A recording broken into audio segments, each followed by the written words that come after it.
lungs taste the air of time blown past fallen sand.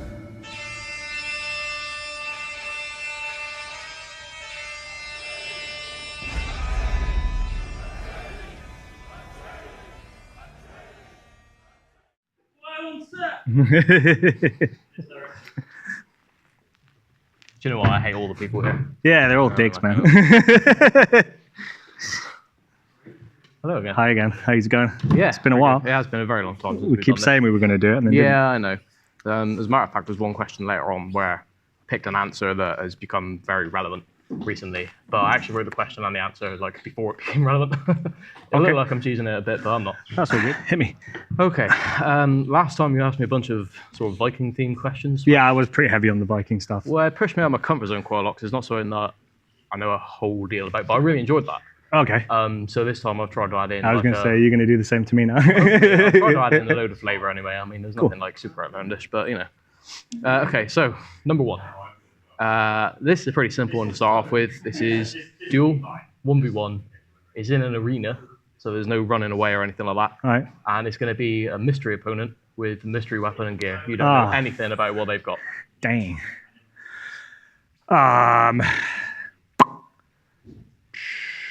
Mystery opponent, because they could be in any armor. They could be in any armor.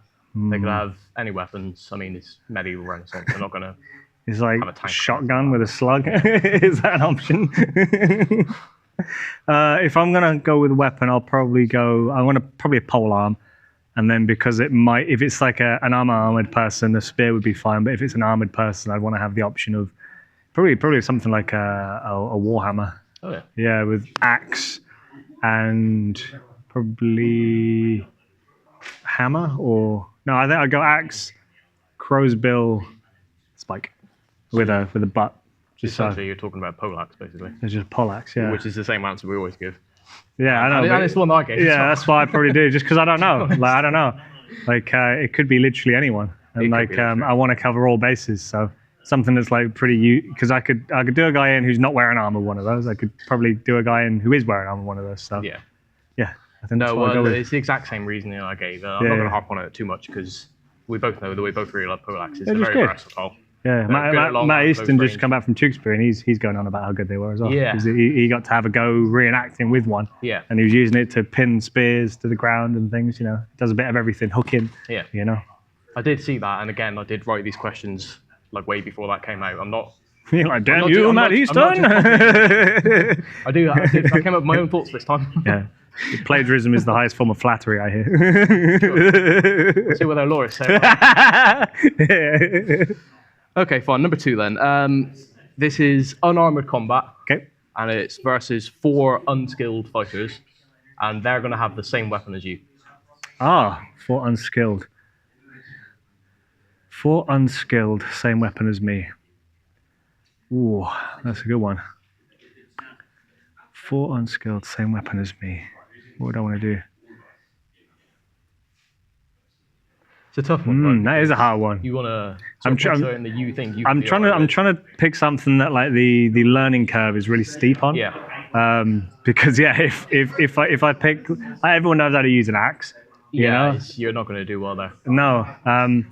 Maybe something with a shield. Because I think if you don't know how to use a shield, I'll do shield and one-handed spear. Yeah, okay. Because that's something that like you need a bit of time practicing with to get good at, you know. And like if you're half decent with a shield, you can ward off other spears. And if it's like a full, I'd probably go with aim. If I'm doing like unskilled opponents, I'd probably go for like a Norman kite shield and a one-handed spear. Yeah, because then I don't have to think about my lower opening too much. You know, I can keep it. People who aren't experienced with a shield, it's going to be really cumbersome for them. Yeah, and you've seen how fast I can go when I'm up against multiples with it. You know, like we have a video, where it's literally this scenario. That scenario. 4 guys with a spear and you with a spear and shield. Yeah, and it was hard, but you guys are all HEMAists, so like you've already had an advantage. But if it's just sort of, you were still beating us though. You were still coming away pretty much on top, and I think having shields wouldn't have helped us. Because, like you said, it's something that we don't have a great deal of experience with. I think it would have just hampered us. Yeah. I know if I'm fighting you and you've got a spear and a shield, I want a 2-handed spear. Yeah. Yeah. No, I think I'll stick with that. I think that's probably a good shout because it's hard enough to know how to use, and it's unwieldy enough as well. So like, unless you're aware how you're meant to hold the spear and where, you get really wound up because like most people will think I want extra reach, so they'll hold it right in the end, and then you can't aim because it's too long. Or other people are like, I can't do that, so I'm going to hold it somewhere in the middle, so you lose all your range advantage. And a lot of people really aren't comfortable with overhand attacks because it just feels weird. You know, I think most people hold it underhand. And then they'll very quickly say, I can't attack without moving my shield. And that's the, you know, if you move your shield to attack me, I'm going to get into that opening if I can. Yeah, exactly. And I mean, a lot of unskilled people, when they fight, they're going to default to something, you know, in the medieval period, they're going to default to tools. But in modern times, you may default to like sports equipment, so like a baseball bat or a golf club. Yeah. So you know how to swing and... Especially with modern people, there's not like an equivalent of exactly. That's exactly what I'm saying. That there's nothing really similar to that. So you're giving them basically no chance to have any idea what the hell they're going to be doing. And I think I'd take the advantage and just immediately attack them. And I try and sort of cycle around the outside of the group. Yeah. And I think if you can do the first guy in just in a really horrible way, get him with like a gushing throat injury, just to traumatize the other three, that should give you the psychological edge to be able to get one over. Yeah. You know. Well, I didn't think about psychological edge or anything like that. You went quite deep into that, which is pretty good. I think the word you're looking for is psychotic. I went for something which is purely, I thought I could be okay with it, and maybe unskilled people wouldn't. What did you choose? I choose any greatsword. So whether you want to call it Spadoni, Montante. Yeah, big unwieldy. A big, huge... Zweihander. Yeah, something someone's going to pick up and go, oh man, this is heavy. How am I supposed to use this? When they think this is heavy and I don't know how to use it, and they want to, you know, everyone's experience with it is, I play video games and it's a big heavy sword and I take big heavy swings with it, and they don't know that it's actually really effective to swing around really nimbly, really especially fast. Against a group of unskilled opponents. It's designed for crowd control. It's designed to combat for people with long weapons. And I think that's actually a good shout. Hopefully you don't know how to use it. Yeah. No, I think that's a good shout. I like that. Yeah. Yeah, because they're specifically for fighting groups of people who aren't particularly skilled. So if you also give them a sword that's as big as yours and they don't know how to use it, they're just as disadvantaged as they would have been without. Yeah. If not more so, because you know, like anyone can wield a long sword, you know, like badly but effectively. Yeah. Whereas you know something like that you have no idea how you're actually supposed to use it. They will default to trying to use it like a long sword and very quickly come up short. Yeah. So I think that's a good shout. I like that. Okay, this third one is the one that I struggled with for a very long time to come up with an answer with for myself. So, I mean, don't feel bad if you're just like, well, I don't know. It's basically why we haven't filmed this for like 2 or 3 months, because I was sat there like, I don't really have an answer for that question. Ask me again next week. So this is, again, it's a one-on-one, and it's you versus a mounted cavalryman. Oh, Jesus. And he's got lance and sword. Lance and sword? I mean, not at the same time. He's got a lance and he's also got a sword.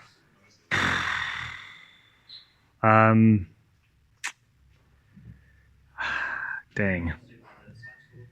Yeah, because like the thing is if he's a trained cavalryman, as I'll be like, I'll just sidestep. It's like, no, it's not going to happen. He'll get you. No. I think it's going to be a shield again. Okay. And I'm probably going to go shield and sword. Shield and spear again. Is he armored?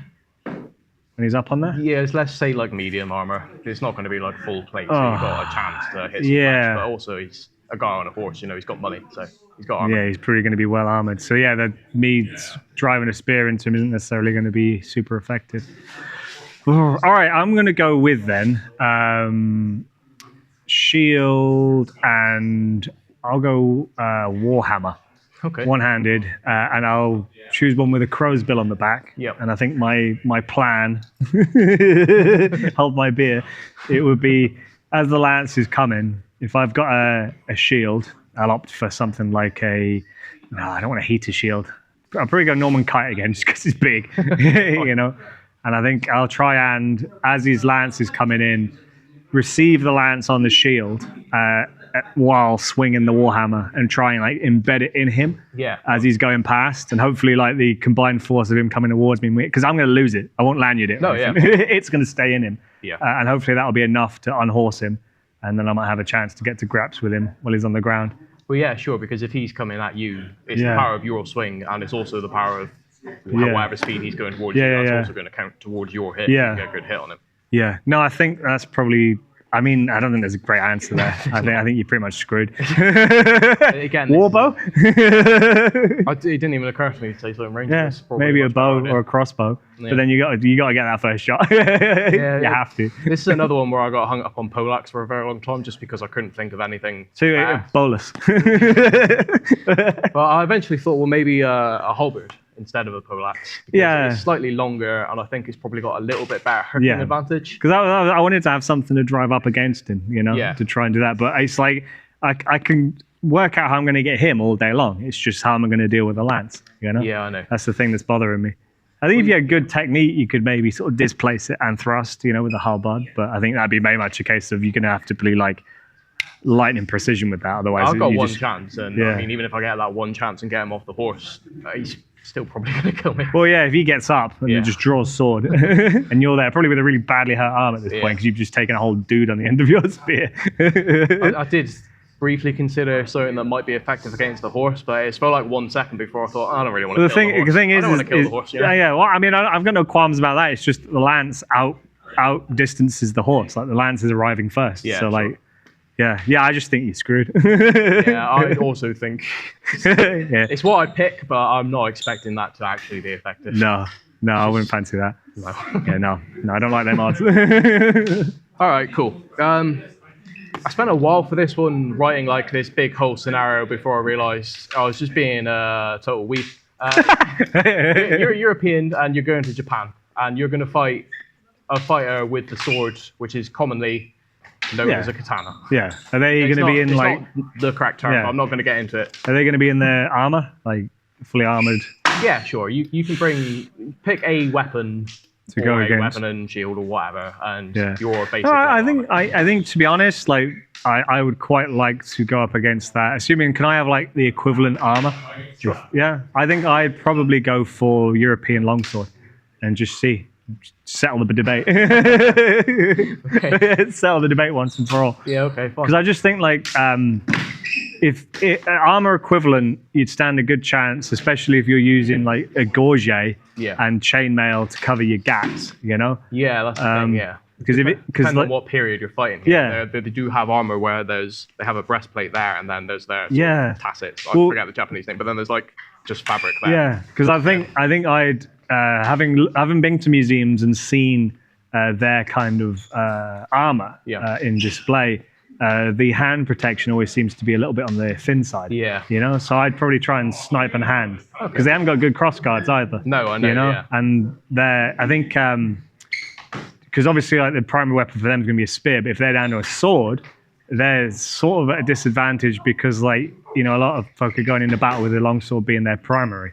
I think it's got a bit more reach on the katana. Yeah, definitely. Double-edged and also like a wider cross guard, better for intercepting. And obviously it's sort of like optimized for half swording between armored plates. Fine, So I think if you got into a little bit of grappling, like harness vector range and try to get that point in.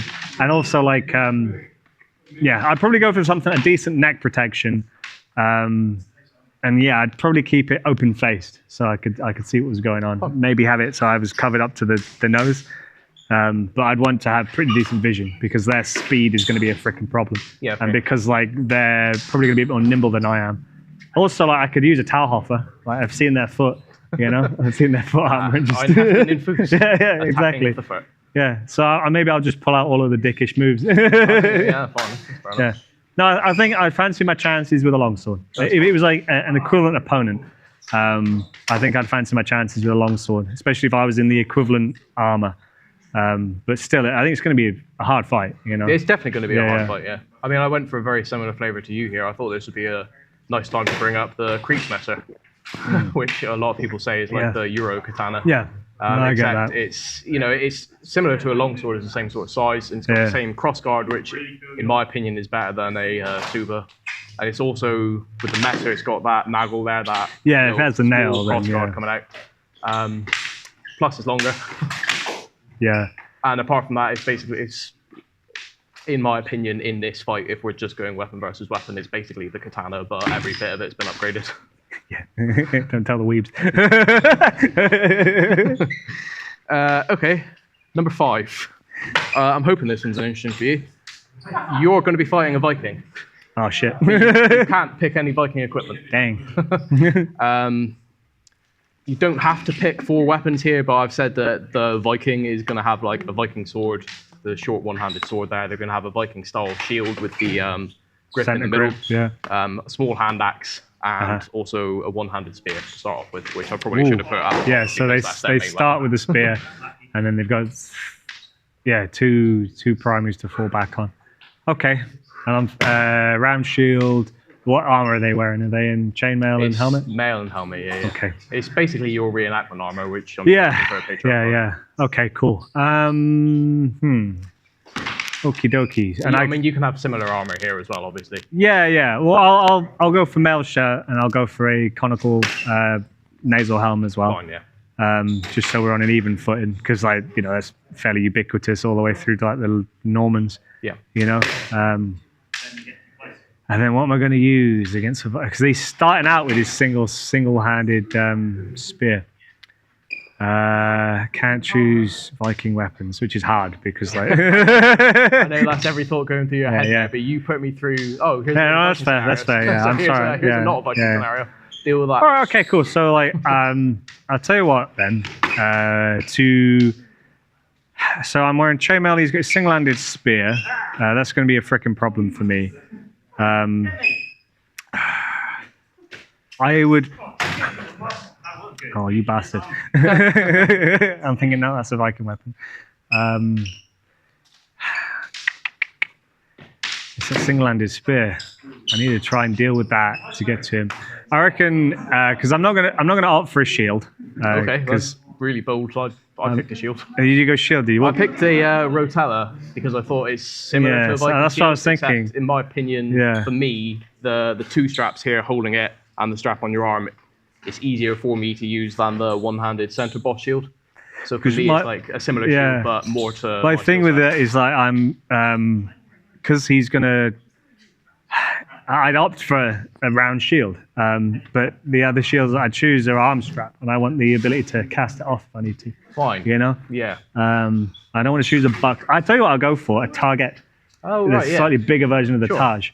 Yeah. So it's essentially a centre punch shield, but it's a Scottish one. So congratulations for finding the most Viking shield from the Viking. The entire. All right, cool. We're back in the game. Back in the game. All right, cool. So and then I would use. What's the closest thing to a single-handed spear? There's not a single-handed spear. Like a freaking gladiator trident. Is that an option? That's fine. Yeah. Sure, why not? Or like I'm trying because that handle more or less like a spear. Yeah, it would do. Yeah, and then arguably you're going to have a little bit of an advantage there because if I can catch the spear in it, exactly, you've got the ability to entrap with that. So you are approaching it in the same way that I approached it, which is I want to outclass every single one of those weapons individually. So you picked a shield and you've picked a spear to outclass that. Now all you've got to deal with is a hand axe and the one-handed Viking sword. Cool. Well, hand axe is fine. I can just go for like warhammer or like and try and get one that's got a blade on it as well as like a hammer or a nail again, like a crow's bill. Because then you got something of an equivalent. And then the sword, I'd probably go arming sword. Yeah.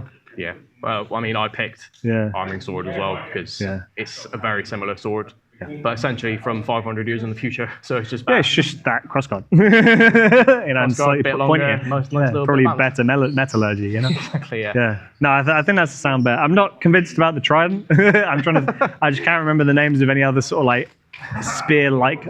Well, my anti-spear and sort of anti-shield, and this is the thing where I didn't pick this based on what we've been doing recently, but I thought maybe a flail would be right. I thought maybe a flail you could sort of spin it around and instead of trying to thrust you with the spear, maybe try and wrap it up, and maybe you can get around the shield with that. And obviously we have a bit of experience with that now. I know you can get around the shield. Yeah. We haven't done any spear yet, and hopefully maybe at some point we will do that. We'll do spear versus flail and see if I can just die immediately. I think maybe actually, thinking about it, I might even opt for like a pilum, and then just like hook, like absolutely pelt the pilum at his shield, and try and use it as it's supposed to be, which is to bend and disable. To get in there, and then I'd pull my warhammer axe thing, and then use that. I think because I'd be more comfortable using an axe and a small shield against a spear. Yeah. You know. Yeah, I think I'd probably do that. I think you could probably achieve the same with the trident, to be honest. But I think the Pilum's more set up to do it. I think the Pilum's probably more effective. Yeah. I think I'm going to change my answer and do that. Okay. Because like I've never fought with a trident. I have no idea. I imagine it functions. Maybe it's similar, but maybe it's not. I don't want to get there and think, oh, dude, this is way heavy. My fourth weapon, just because I don't know if you noticed, but my Fleo beats your shield and spear. I need to pick 2 weapons for that because it's just better. Yeah, it's a superior weapon. Yeah, superior weapon. But that's fine. So I just picked like a dagger to have as a holdout weapon. I thought maybe versus the axe, although I did fight down with a dagger and axe, and I had the axe and I won significantly. So perhaps it's not the best choice. I think a lot of the time it will come down to who's holding it. Well, You know, you make it work. You know. Yeah, that's a hard one. Yeah, that's not a scenario, especially if he's like an actually like seasoned warrior of a Viking. Then you know it's going to be a scary. It's going to be a tough fight. Yeah, and you're both starting off like fully fresh with full set of weapons. Yeah, it's going to be a slobber fest. Yeah, I'm not going to enjoy that. No, I'd enjoy it. I'd like to watch it. Yeah, I'll enjoy that from the sidelines. God, try it. Oh, that looks pretty. Why's that dude got a trident? What's happening? Yeah, this isn't authentic. Okay, so the last one, and I think you'll probably be annoyed with me. But Talhofer describes a duel between a man and a woman. Yeah, I'm familiar with it. Where the man is in a pit with a club, and the woman has sort of a rock and a bag that she can swing around, so that she can walk around freely. Yeah. So basically the question is, do you want to be the man or the woman? You want to be in the pit with the club, or you want to have sock and a rock? I want to be in the sock and the rock, yeah, because I'm sort of aware how I'd use that, you know, from range. I mean, as long as it was a sturdy sock, because I think it'd be enough. Like, if you swung it and the seam ripped and all the rocks fell out, and now you've just got a sock, you know, you're having a bad day, you know. You're having a pretty bad day. Yeah. I think I'd go sock and a rock because they can't go anywhere. No, that's exactly what I was thinking. I was kind of hoping you'd say you're in the pit because I want the sock and a rock so I can walk around and control the measure. Yeah, no, I'd be. And that was the whole ending I had planned for this video. Was I was going to say, okay, well, you go in the pit and I'll get a sock and a rock and I'll fucking see you there. Yeah, no. But I guess we can both get a sock and a rock and just see how that goes. That's also doable. All we could do is rugby socks and a tennis ball. Yeah. Okay. That'll work, right? Yeah, let's do it. Why not? Technically, that's HEMA. Yeah. It's in the treatise. It's historical. That's a valid historical fact. You beat me too. All right. Yeah, I think that's the sound one. Yeah, if you actually look at like his ideas of how the sock and the rock person would win as well, they're like freaking choking him out, and they've jumped on them. Him and then jumps on him. Yeah, they've jumped on him. Like, why have you gotten that close? Yeah. Where's the picture of her just going and him just going? They missed that bit out. It's like you don't understand. She's got range advantage, right? You know. Yeah. This poor guy, you know, like he can only reach as far as the club he's got can go. Yeah, I know, and I mean, arguably because she has the higher ground, he has somewhat of an advantage if the weapon. Yeah, if he can like sweep her legs. Before she can hit him in the head, but he's gonna. I'd just be hinging all day long, doing just Fabri's rapier. Yeah. do a Dan and just sort of like on my knees. Yeah, all right, man. Well, that's all I got for you. Sweet, thanks for that. Much appreciated. Interesting. Yeah, no, I like that. I actually had to give a lot of thought to those, a couple of those, because it's hard. Yeah, well, like I said, this took me months to even come up with answers to half of these. I thought, oh, it was a really cool question. I thought, I don't know what the hell I'll do. Yeah. All right, cool. I'll think of some equivalents. How many are we doing? How many questions was that? That was 6 again. 6, yeah. We'll do another 6 for you next time, and we'll crack on from there. Sure. All right, catch you next one. See you next one. Yeah, boy.